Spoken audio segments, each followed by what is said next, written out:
لا بأس أن تعطي من وقتك 90 ثانية لتعرف ما هي مشكلة بورما والمسلمين فيها. دولة مستقلة اسمها أراكان، بها 3 ملايين مسلم، بدأ من خلالهم انتشار الإسلام في دولة مجاورة اسمها بورما ذات الأغلبية البوذية.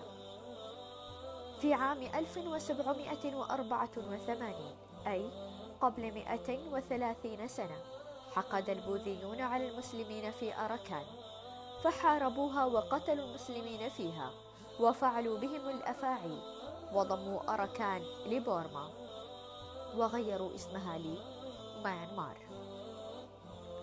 أصبحت جزءا من بورما، وأصبح المسلمون بعد أن كانوا في دولة مستقلة أصبحوا أقلية عددهم 3 أو 4 ملايين، والأغلبية بوذية وعددهم 50 مليون. كون المسلمون قرى مستقلة لهم يعيشون فيها ويتاجرون فيها، وفيها جمعيات تكفل دعاتهم ومساجدهم.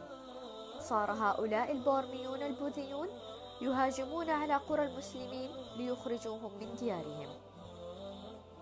وقبل فترة ليست بالبعيدة وقعت مذبحة مروعة، حيث اعترضت مجموعة من البوذيين الشرسين حافلة تقل 10 من الدعاة من حفظة القرآن الذين كانوا يطوفون على القرى المسلمة يحفظونهم القرآن ويدعونهم إلى الله تعالى ويزوجونهم ويعلمونهم شؤون دينهم.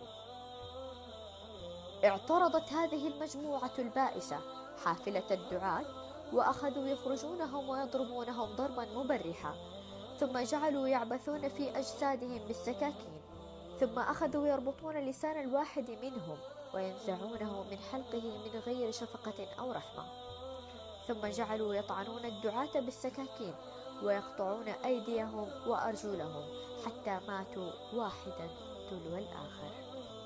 كل ذلك فقط لحقدهم الدفين، لأنهم كانوا يدعون إلى الله ويعلمون الناس الدين والقرآن.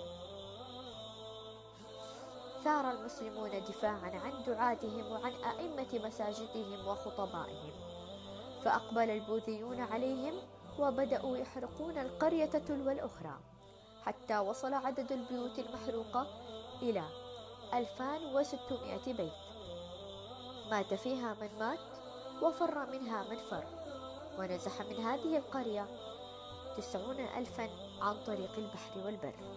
ولا يزال الذبح والقتل في المسلمين مستمرا. كلنا يسأل نفسه ماذا يفعل لهم.